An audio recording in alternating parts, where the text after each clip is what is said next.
একজন প্রবাসী যখন বিদেশ থেকে আসে তখন তার ব্যাগের ভিতরে অনেক মূল্যবান জিনিসপত্র থাকে, যেমন স্বর্ণ অলংকার আছে, মোবাইল আছে।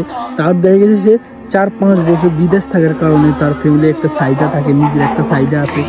স্বর্ণ গয়না তার মা বোন বউয়ের জন্য আনে। তারপরে দেখা গেছে কিছু মূল্যবান জিনিস, দেখেছে ফোন, মোবাইল ফোন আছে, মোবাইল ফোন তার ভাইয়ের জন্য আনে, আত্মীয় স্বজন জন্য। অনেক অনেক প্রবাসী দেখা গেছে কি তাদের যে মোবাইল ফোনটা, যে অনেকজনে যে আত্মীয় স্বজন আছে তারা মোবাইল ফোন দেয় যে এটা আমার বাড়িতে নিয়ে দিয়েন ভাই, বা একটা অনেক গুরুত্বপূর্ণ জিনিসগুলা দেয়। এই জিনিসগুলা যখন আমাদের যে বাইরের রাষ্ট্র থেকে যে সময় আসলো তখন ঠিক আছে, আমাদের বাংলাদেশে এয়ারপোর্টে আসার পরে যখন ইমিগ্রেশন শেষ হবে, যখন সে বের হওয়ার সময় তার ব্যাগ, তার লাকিসটা হাতে পাওয়ার পর যখন দেখে এটা ভাঙা, এটা কাড়া, এটা চেন খুলে ফেলা হয়েছে, তখন এইটার মতো দুঃখ আর কি থাকতে পারে। ভিডিওটা দেখেন, যে এই প্রবাসী ভাইটার আত্মনাটটা দেখেন, তার মূল্যবান যে সামগ্রীগুলো ছিল ভিতরে সবগুলা নিয়ে গেছে।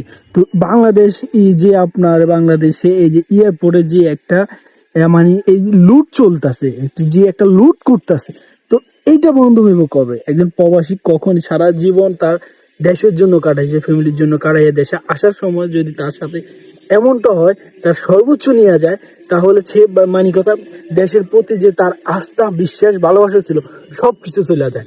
আর সবচেয়ে বড় কথা হলো যে তার উপার্জিত কষ্টের টাকা, তার দেখা গেছে এটা শেষ সম্বল, এইটা পর্যন্ত নিয়ে যায়। তো এই মানুষটা কোথায় দাঁড়াইবো, কার কাছে বিচার চাইবো?